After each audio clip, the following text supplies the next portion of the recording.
One of the things that so often intrigues me about my clients is the ignorance of their emotional life.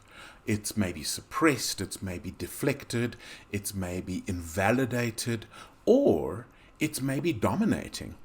These are some of the issues. And maybe I shouldn't actually be surprised because I think I've done all of those as well in my life. And it's taken quite a journey of not only embracing and accepting that I have emotions, but actually going a step further and figuring out how I can leverage them, how I can use them in my healing, in my journey, and in my impact on other people's lives. So that's the topic of our next Morpheus Intelligence Update.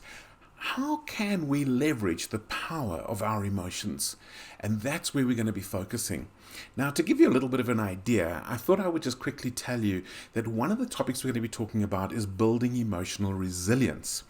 And building emotional resilience is accepting that emotions are, in fact, temporary, valid, informative. They provide us with incredible information and they are completely natural. In fact, if you do not experience emotions, you are not experiencing the fullness of your humanity.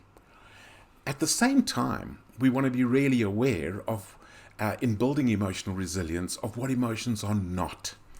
Ultimately, our emotions are not the truth, the final truth. They provide information, but they're not the final truth. Emotions do give us some information, but they're not the ultimate in facts either. Just because we think somebody is angry with us doesn't mean they necessarily are. And so their emotions are not necessarily factual either. They're neither good nor bad. I think that's another important block in understanding the power of emotions is that we kind of label these ones are bad and these ones are good. The reality is when you put a lid on all of them, when you put a lid on one, you put a lid on all.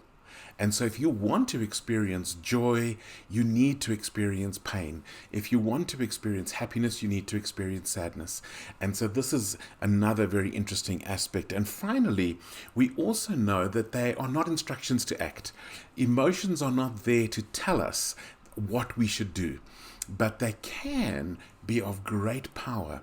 And so we're going to explore that next week, Tuesday, the 26th, 1300 South African time, sort of a lunchtime 30-minute session. And we're going to be just going into, so what are these emotions? How can we leverage them? And to what end can we leverage them? This is the subject of our our Morpheus Intelligence Update on the 26th. Bookings you will find in the link.